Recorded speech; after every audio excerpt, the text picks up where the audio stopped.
What really happened with your host, Mike Rivero. You're listening to the Republic Broadcasting Network, where you'll find out what the Fukushima's going on. And aloha, America. Welcome back to our show, hour number 3. And for those of you watching on BAM User, this gorgeous creature sitting next to me is the lovely Lady Claire, who is joining us for the third hour today. And a little bit of a note, she's also going to be joining us in hour number 3 on Monday, Memorial Day as well. So you're going to get a double dose of lady love. All right, what's the first thing you want to talk about? Well, this is not getting a whole lot of focus. In fact, it's getting no focus at all that I've been able to find. Apparently, Bahrainis from the Kingdom of Bahrain are holding more anti-regime rallies. And this isn't just at the capital. This is all over the country. And it is in protest to the Manama's regime's recent bloodshed in the besieged village of Diraz, which is the home to the spiritual leader of the country's Shia majority, Sheikh Issa Qasim.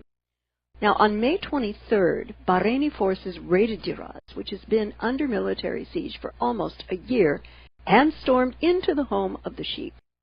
They killed at least 5 demonstrators, wounded dozens, and arrested over 280 people, which, ironically enough, took place shortly after a meeting between the U.S. President Donald Trump and Bahraini King Hamad bin Isa Al Khalifa in Riyadh. And Mike, I've got to ask you, why does this president seem to be so excellent at making such horrifically bad choices in foreign policy in the Middle East? It just gives me nightmares. Well, I don't think it's Donald Trump. I mean, because we've been seeing the same really bad choices in foreign policy in the Middle East under president after president after president. Yep. And I think the obvious logical conclusion is that our foreign policy, especially in the Middle East, is being dictated from somewhere outside. You get 3 guesses who, and the first 2 will not count. Right, right. And, you know, in looking at this whole thing, he is now cozied up to one of the worst suppressors of human rights in the region, a.k.a. Saudi Arabia, selling them bombs with which to continue their genocide in Yemen and ultimately start a war against Iran, which has done absolutely nothing to deserve it, except, you know, develop a truly moderate constitutional Muslim democracy and be the alleged existential threat claimed by both Israel and Saudi Arabia. Oh, but they refuse private central banking, and they refuse to sell their oil for the dollar, and that makes them our enemy. And the Al Khalifa monarchy in Bahrain, oh, don't get me started. This Sunni monarchy has been relentlessly and devastatingly persecuting peaceful Shia protesters who are advocating for a constitutional monarchy. They've been jailed, tortured into confessions for crimes they didn't commit, convicted by kangaroo courts, and given long prison sentences. Boy, sounds a lot like Guantanamo. Yeah, and even the first responders who treated these protesters from their injuries and wounds by the Bahraini police have been jailed, tortured, convicted of crimes they did not commit, and committing them to long jail sentences as well. You know, they're trying to send a message, you know, when we shoot somebody down on the street, don't you dare try and help them. Yeah, you know. Now, I have warned the U.S. and Bahraini governments over the years on this blog that if there was no attempt at any kind of political rapprochement between the Sunni monarchy and the Shia citizens of Bahrain, there would be a tipping point. And we may well be looking at that tipping point right now. And it may come at such a price that there will be a violent revolution against the monarchy, and whoever will be in control will be virulently anti-American, because we have wholeheartedly supported this wretched, tone-deaf monarchy and its government. It's a replay of Iran under the Shah. Yeah. And then the Iranian people got sick and tired of the Shah, and they kick him on out, and all of a sudden Iran's our enemy. How dare they kick out their puppet ruler? You know, and I've warned them. Nobody's listening, but I've warned them.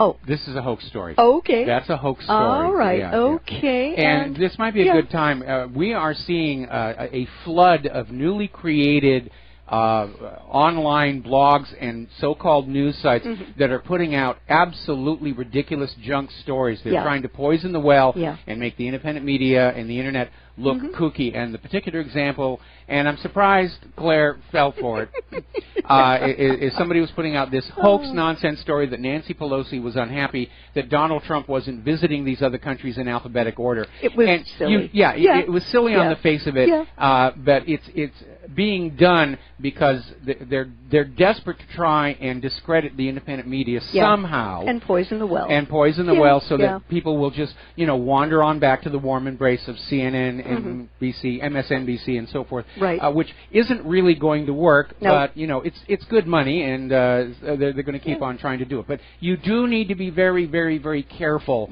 about some of these really out there headlines and understand that this is an attack from outside to try and undermine the independent media. We're literally in a war between the corporate media and the government, the deep state, and those of us here in the independent media who feel that you, the listening, reading public, do have an inherent, natural, inalienable right to the truth. Yeah. What I'd like to do now is take a look at an incident that happened yesterday. Apparently, Chinese jets came within several hundred feet of a U.S. plane over the South China Sea. The two Chinese J-10 fighter jets came within several hundred feet. Mike, that's close in aviation, isn't it? That is very, very, very close. That's cutting it way too close. It was a Navy P-3 Orion over the South China Sea on Thursday. The fighters flew 200 yards in front of the P-3 maritime surveillance aircraft with an altitude separation of 100 feet. And the encounter was characterized by the commander of the U.S. aircraft, determined to be unsafe and unprofessional. And according to a U.S. official, the Chinese jets were weaving ahead of the American plane, an action that very much concerned the U.S. pilot. Well, in military protocol, when you have a plane in front of you that's weaving back and forth, it is a sign that you are going someplace you are not supposed to. And again, this goes back to the story we had earlier in the week about how the U.S. sent the USS Dewey within 12 nautical miles of one of these islands. And even the United States recognizes 12 nautical miles represents the territorial waters of a sovereign nation. And so China's point of view is, this is our island. It was given to us after World War II by various treaties, including the Cairo Convention, and the United States does not have a right to go on in there. The United States is out there saying, well, we're going to ignore the convention and all the treaties here and say that they are now disputed because we want to take them away from you. But again, it's brinksmanship, and if somebody makes a mistake, things are going to get really, really ugly. All right, we're going to take a second here to do a shout-out to our on-air affiliates who are just now rejoining our network. We have the lovely Lady Claire with us, and we're talking about Korea and the first test of the ICBM intercept. Preparing for North Korea's growing threat, the Pentagon will try to shoot down an intercontinental range missile for the first time in a test next week. And the goal is to more closely simulate a North Korean ICBM aimed at the U.S. homeland. But this particular interceptor has a lousy track record, succeeding in 9 of 17 attempts since 1999. The most recent test in June 2014 was a success, but that followed 3 straight failures. And this is an outgrowth of the old Reagan's Star Wars. And my thought is, Mike, and I'd like your input on this, what is the U.S. military actually able to do about the interceptor's miserable failure rate? To me, that's miserable. Oh, they'll just say, well, if we spend more money on it, it will eventually work somehow. I mean, that's the thinking behind the F-35. But again, interception of any incoming projectile is very, very tricky. And again, with a failure rate like that, all an enemy needs to do is simply shoot more missiles. And at least one will get through. So it becomes a numbers game. If you go on down and you look, for example, at the first Iraq War, and we were all told about the amazing success of the Patriot interceptor. It was better than 95%. And then after it was all over, the Pentagon kind of shuffled its feet and said, well, actually, it was only about 50%. Other experts looked at the data and said it was even worse than that. And because Saddam was accused of having biological weapons in those Scud missiles, which was another lie, people pointed out that even intercepting those missiles, the biological weapons were still going to come down somewhere. And We've seen a lot of these failures. Israel's Iron Dome, every time somebody fires a bottle rocket out of Gaza into Israel, they'll fire off 10, 15 of those Iron Dome missiles trying to hit it, and they can't because the bottle rocket's just weaving back and forth. Yeah. And those rockets are expensive, but that's okay. Israel isn't paying for them. You are. Right, right. Speaking of Israel, the UN is sounding the alarm over conditions for Palestinian prisoners. And they are expressing concern for Palestinians in custody, expressing alarm over reports of punitive measures by Israeli authorities against hundreds of prisoners who are on a hunger strike so far for at least 40 days so far. Now, there are more than 1,500 prisoners who launched the action on April 17th to press for an end to administrative detention and solitary confinement, as well as longer and more regular family visits, landlines, better health care. So something you need to understand here, when they talk about administrative detention, that means Israel has grabbed these people and locked them up without any indications they've committed a crime. They've not had a trial. They've not had legal representation. It is simply Israel saying, lock that person up. Yeah. And I'm kind of wondering about this, and I wanted to bounce it off you. When some of these men start to die, and some of them will, even with the best intentions and the nasogastral feeding tube down their throats, the Palestinian blowback against Israel may take a very dark and violent turn. Is that what Israel wants to have happen as an excuse for even more scraping out of Gaza with bombs and assassinations? Well, that could be, but then anytime Israel wants to attack Gaza, they just have one of their agents in Gaza fling one of those bottle rockets across into an empty lot, and they will uncork what they're going to do. What I would like to see is more world attention focused on this rather than just Gaza. Gaza already knows what it's like to be living under Israel's apartheid domination.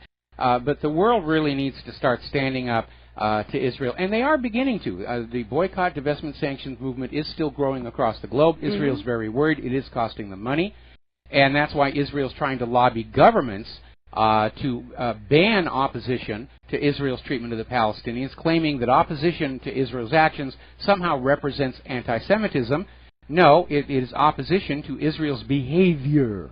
Yeah, exactly. And this, in most judicial practices, the idea of secret information and indefinite detention, it doesn't exist in civilized countries. Yeah. It should be unacceptable against Palestinian prisoners as well. There should be no more star chambers. Yeah, anywhere. exactly. Okay. I'd like to go over to the stories that we've been hearing about the Saudi arms deal, which is all over, said to be over $300 billion over the next 10 years. And the news of the deal came as Trump was doing his Donald of Arabia impression. And, sorry, I couldn't help myself there. I can almost picture him in the white robes. Yeah. You know. And most of the reports on the lamestream prostitute media don't talk about who these weapons are going to be engineered.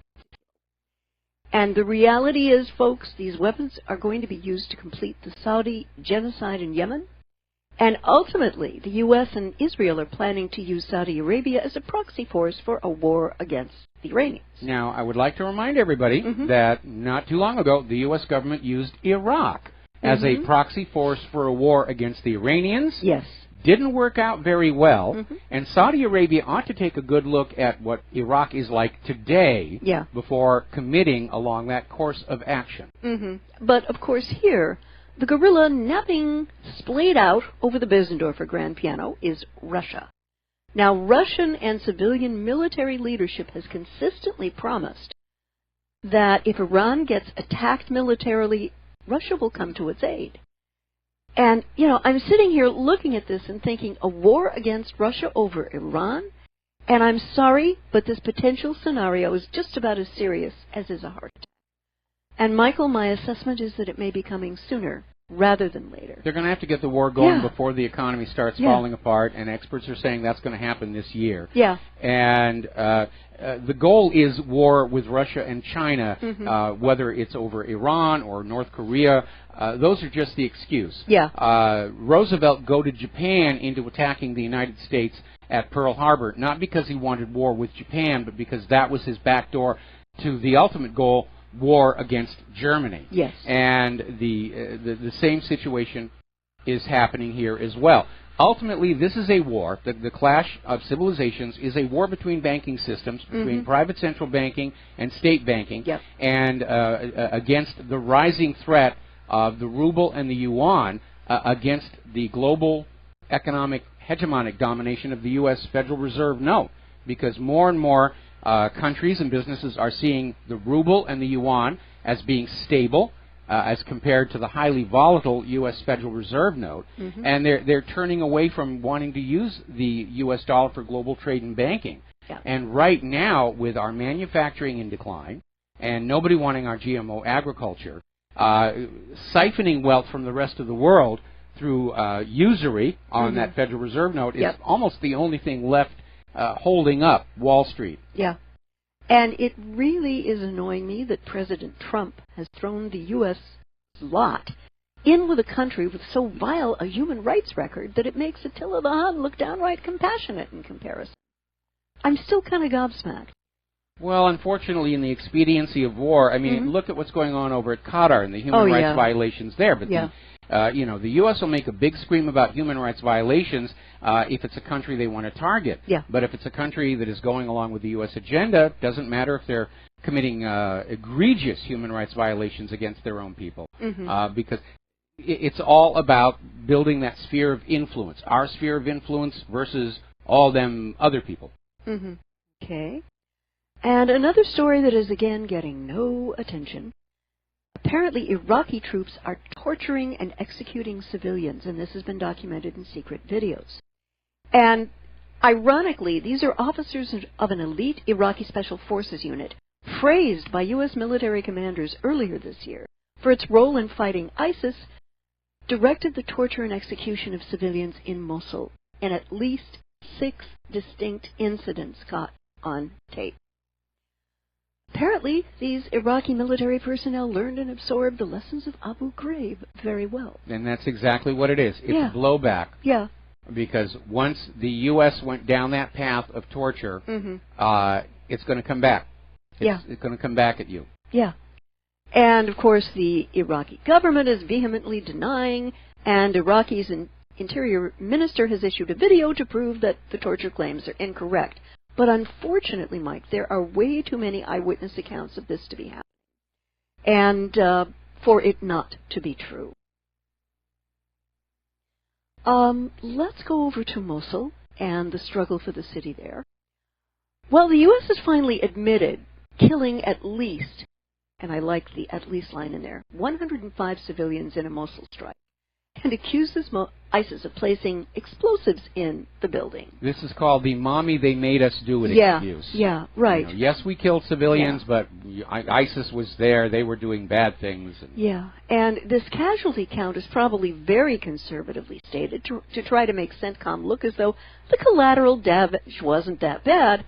And, of course, there is no proof offered to the claim that ISIS had loaded the building with explosives. They've got nothing. I mean, that's it. Basically, they're trying to say, no, we didn't bomb that building. ISIS rigged it with explosives to make it look like we were bombing their building. Boy, are they making up this stuff with a dartboard? I think so. Okay. Going back to Syria, apparently the United States has bombed an East Syrian village for second day in a row, over 115 non-combatants killed.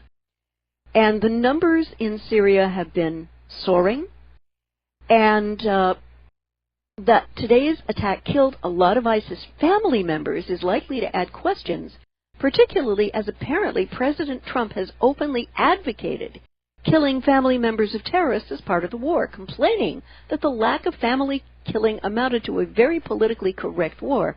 Well, that's one thing President Trump won't be accused of, given the number of civilians he's killed. You know, somebody once said, when they were discussing the conduct of war, why do we have rules of warfare? And there was a commander, I forget who it was, who basically, we got to take a break. And I'd like to finish. Yeah, we'll finish that. I'll be right back. Okay. America, welcome back to the show. And so we're talking about the rules of war and why they exist. And the story goes that a soldier was asking his commander, why do we have all these rules about war that seem to protect the enemy? And the commander said, the rules of war do not exist to protect the enemy. The rules of war exist to protect you, the soldier, so that when this is all over, you get to walk away knowing that you did what was required of you to do, and you did not do anything that you should feel bad about, so that it haunts you for the rest of your life, as we have seen going on with veterans, with our veterans who didn't comply with the rules of war. We, the American people, who are being asked to support the war, we want the same thing. We want to believe that the wars are just, that they only target the enemy, that we are not killing civilians, that we are not torturing innocent Iraqis to find nuclear weapons that never existed, because that allows us to leave the war with a clean conscience. We don't have that anymore.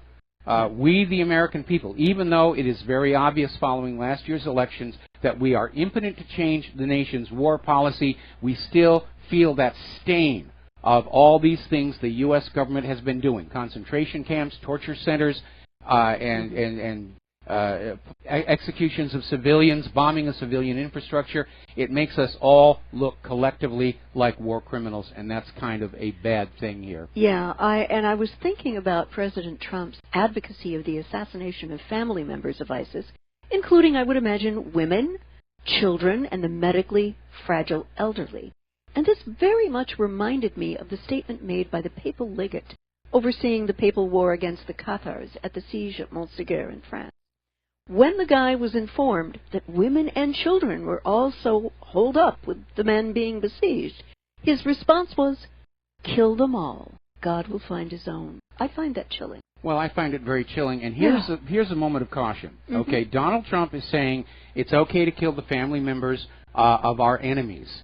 That could come back to haunt him. Yes. Because Americans are now seen as the enemies of these other countries, and Trump has just told them it's okay to go after his family. And I don't think he wants to go there. And he may not have thought this all the way through. Yeah, I don't think he did, and it's unfortunate.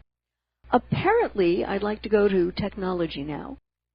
Microsoft is warning of an Orwellian future as WikiLeaks exposes participation with surveillance. Why am I not surprised? Well, we've known Microsoft has been hand in hand with the NSA going back to the NSA key in their encryption infrastructure. But recently there's been an installment of WikiLeaks Vault 7 documents that came to light that exposed 2 CIA malware programs that specifically infect Microsoft computers with the purpose of carrying out tasks on infected computers, checking for scheduled events, and collecting data. Here's the payoff right here. The suspicion is, and again, this goes back to the NSA key scandal, is that users of Microsoft products are concerned that Microsoft is willingly working with CIA and NSA and is providing these openings within the system through which the CIA and NSA malware can operate. And of course, now we're feeling the pain for that, because these recent ransomwares that are out there, WannaCry, WannaCrypt, and the rest of them are built on these leaked NSA cyber tools. And if you look at the damage that's being done around the world, they should have been locking up these cyber weapons with the same security that they used to guard the nuclear weapons. And instead, they're just letting them lie around on flash drives, and now they're out there, and they're being used to cause all kinds of mayhem here in the world. Cyber camera. Yes. Yeah. Apparently there have been some developments regarding the Boston Marathon bombing. The father of a Chechen killed by FBI sues over his son's 2013 death. The family of Ibrahim Todashev, who was shot at least 6 times by an FBI agent in his Orlando apartment during what was supposed to be a routine interrogation in May of 2013, is suing federal and state parties they believe to be responsible for the man's death. Now, Todashev, who was believed to be an acquaintance of the Boston Marathon bomber Tamerlan Sanyev, was shot dead during this interrogation, in which he was questioned about the terror attack and possible involvement in a 2011 murder. Okay, we got to take a break here. Okay. And then we'll come right back. All right. Okay. Aloha, America. Welcome back to the show. So we're talking about Ibrahim Todashev's father is now filing a lawsuit against the FBI over what appeared to be the execution killing of his son, who was being interviewed by the FBI, by which we mean the FBI was trying to convince him to turn state's evidence and lie to help sell the story of the Boston Marathon bombing, or the official myth of the Boston bombing. And, of course, the FBI claimed that Todashev threw a coffee table at them, tried to whack them with a broom. It turned out after the fact, Todashev actually had a knee injury. He was in a brace and had serious mobility issues at the time. And you need to remember all the other times it's come on out that the FBI will fraudulently manufacture testimony or evidence to support the official story, of course going all the way back to Vince Foster, how they tried to manufacture Lisa Foster's recognition of the gun found with Vince Foster's body, but they showed her a different gun, a silver-colored one. We had all these cases where the FBI was trying to coerce testimony in the Oklahoma City bombing, and it's just part of the pattern here. And so it looks like they were trying to get Ibrahim to help incriminate the Tsarnaev brothers in this triple homicide, where there was no evidence that they were involved whatsoever, other than the fact that they had known the murder victim, casually, tangentially. And apparently Todashev said, no, I'm not going to lie for you, and in fact I'm going to go out and tell everybody that you're trying to get me to lie. And at that point, he was killed. And it's not unlike that story that came out just a week ago, where a hacker who has been arrested in Europe was approached. His lawyer is saying he was approached by the FBI and told that if he would basically say that he was hacking the DNC on behalf of Russia, that the FBI would get the charges dropped, they'd give him a bunch of money, they'd bring him to the United States and make him a citizen. So this is what the FBI really does. And they apparently were trying to do it down there in Florida, and it got completely out of control. I'd like to kind of revisit the Manchester bombing from earlier this week. Apparently, security services missed 5 opportunities to stop this guy, and he was repeatedly flagged to the authorities as an extremist, but not stopped. And that emerged Wednesday night. Wasn't even being surveilled. I mean, this guy reeks of controlled asset, undercover operative. And I have a couple of thoughts on this, and I'd like to share them with our audience. The first is that MI5 is a bunch of incompetent, professionally impotent imbeciles. Also, the second possibility is that the British deep state wanted something like this to happen to numb their citizens to more of these events taking place and use the crisis to justify even more draconian surveillance and a death grip on the Internet in the UK. And by the way, the two are not mutually exclusive. Could have been a false flag attack. Doesn't mean MI5 aren't a bunch of goofballs. And post-Manchester, she also wants to ban... Theresa May wants to ban cryptography outright. Tories say they'll exploit the Manchester's dead to ban working crypto in the U.S. UK. I'm sorry. The third reason would be to create support for further... that's a K. Yes, I know. Rented eyeballs. So sorry. The third reason would be to create support for further British military intervention in the Middle East. And attacks like this have become the cost of doing business for the financial empires involved in many Middle Eastern countries. And the U.S. and the U.K. are also very much complicit. And, Mike, the cycle goes like this. Publicly accusing a country of something it didn't do, like Saddam Hussein's allegedly having weapons of mass destruction in Iraq, invading, assassinating, and regime-changing its government, making sure it is as Western-centric as possible, occupy, expropriate resources to which the invaders have utterly no moral right, and sell those resources in only appropriate currencies to appropriate countries. Repeat. Now, I want everyone listening and watching to understand this.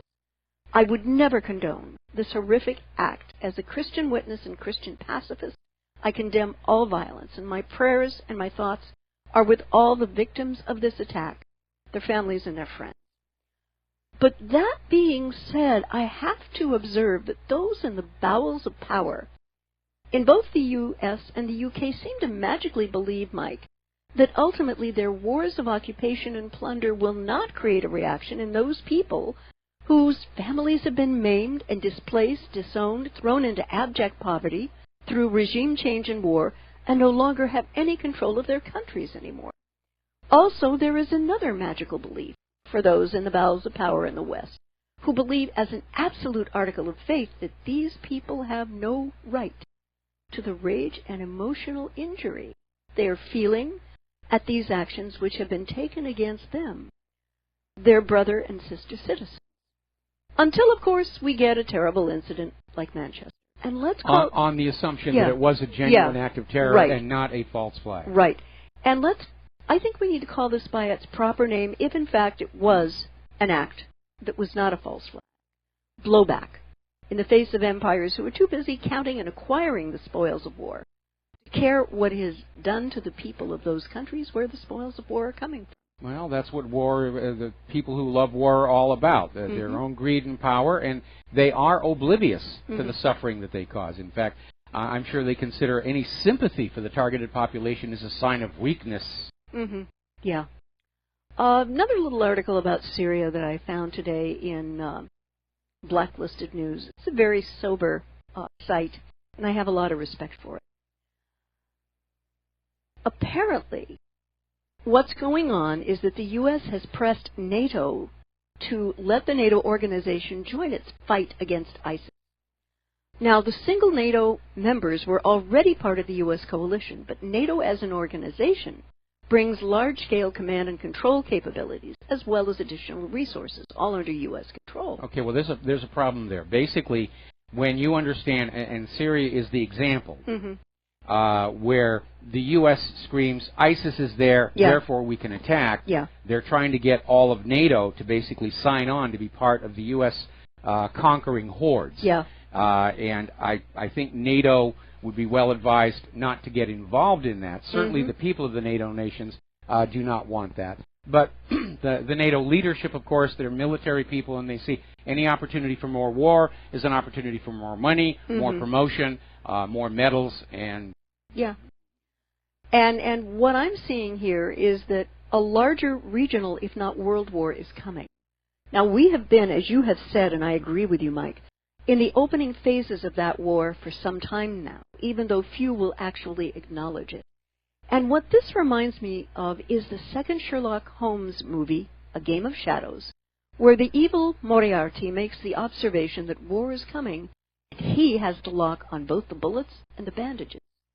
So it is with the West military-industrial complex, which metaphorically, I think, has punctured President Trump's throat, swallowed, sucked up whatever morality he had before he took his oath of office, and replaced it with the pure, immoral venom. Again, that President Trump has, signed off on cozy relationships with Saudi Arabia, and this is so wrong, on so many levels I can't even begin to articulate. But, Mike, there is utterly no doubt in my mind that some of those arms will be used to finish the Saudis' ongoing genocide in Yemen, then be used in Iran, which is both Saudi Arabia and Israelis' alleged existential threat in the region. Why? Because since the revolution in '79, it has become a moderate, flourishing constitutional Islamic republic, where even the rights of religious minorities are protected and its people are succeeding. And remember, the little historical fact here, Iran has not initiated a war of conquest against another country in over 200 years. It is not in their nature, and it certainly has not launched a war of aggression against anybody, including Israel and Saudi Arabia, since the Iranian Revolution of 1979. Right. Now, again, forget about who's screaming that is being aggressive or destabilizing or the rest of it. Just take a scorecard. Who has been attacking who? Who has been drone striking who? Who has been bombing who? Who's been staging coup d'etats against other countries? We know who the aggressors are. And it's not Iran, it's not Russia, it's not China. No.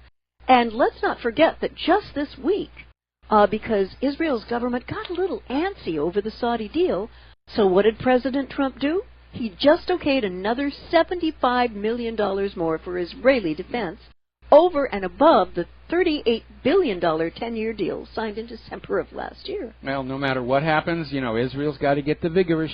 We get the little vigorish going here. Yeah, so in conclusion, I give you President Donald Moriarty Trump, who firmly believes war is good for business because our weapons, as you've said, are the only things people from other countries want to buy. So war is what he's going to have. But what concerns me, and you and I have talked about this, is that the U.S. and its allies may not win this war, particularly against Russia. This country does not have the troop strength, the weaponry, the money, or the manufacturing to ensure victory in a conventional war against Russia. And that, Mike, is the scary part.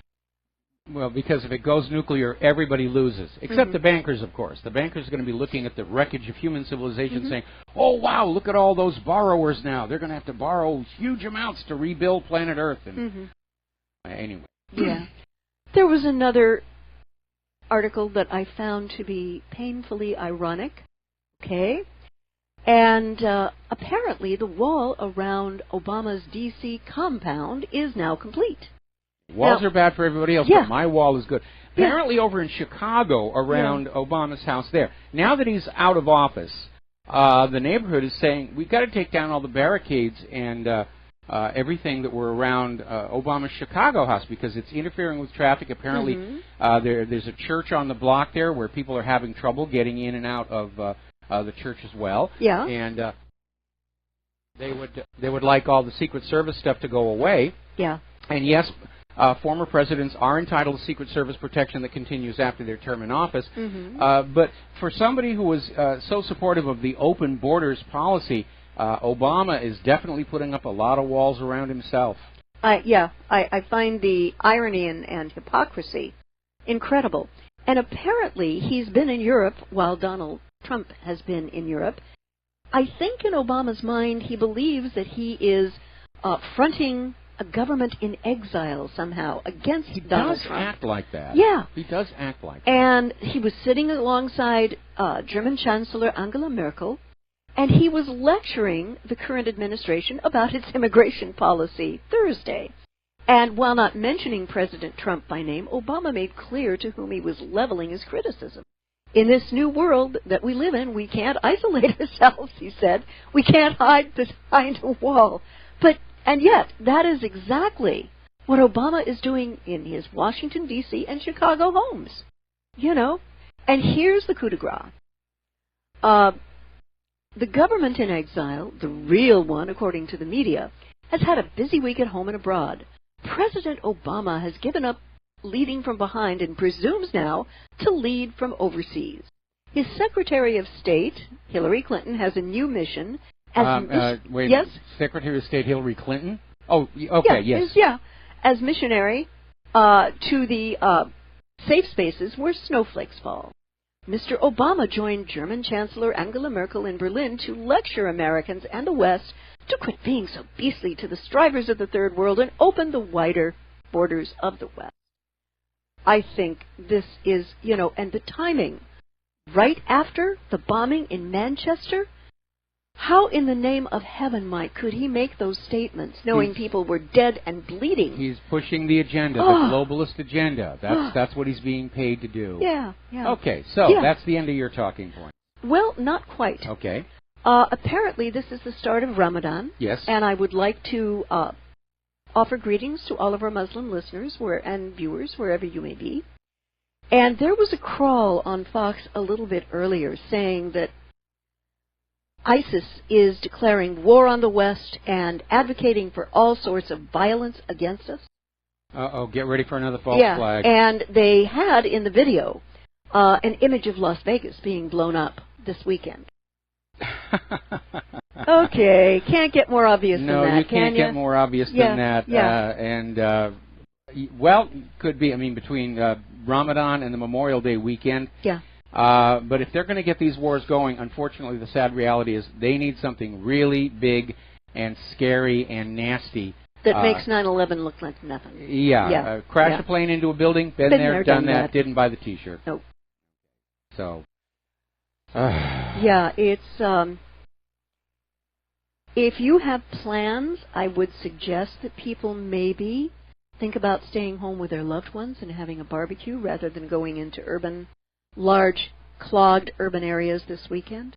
I'm just saying. Yeah, it's terrible to live like this where you're afraid your own government is going to carry out some kind of a bombing or atrocity and use your bloody body to push the war agenda. But it does happen. Yeah. Roosevelt willingly allowed those sailors in Pearl Harbor to be killed in this attack that he provoked from Japan in order to scream it was a surprise attack and use their bloody shirts to get us into World War II. Yeah. Just as Woodrow Wilson used the bloody shirts from the Lusitania to get us all into World War I. These are how these things get done. Yeah. And if we are to believe these financial experts who are saying the economy is not going to hold together much longer, it's already coming apart. They're just able to hide it from you. Yeah. They're going to have to get these wars going before the economy comes apart, or there will be no support for the war with an economy that's absolutely in ruin. Yeah, yeah, and they're saying by the fall, right? Between summer and fall, at least that's what I'm reading. That's what I'm reading as well here. Yeah, but but again, we know the economy's in terrible shape. Just walk down your local main street and look at the deteriorated condition. Look at all the homeless and hungry. Yeah. We are definitely an empire in decline, and my concern is that in its death throes, it may decide to take the rest of the world with it. That's the really scary part. Yeah. That's the really What we scary need part. is hospice care for dying empires.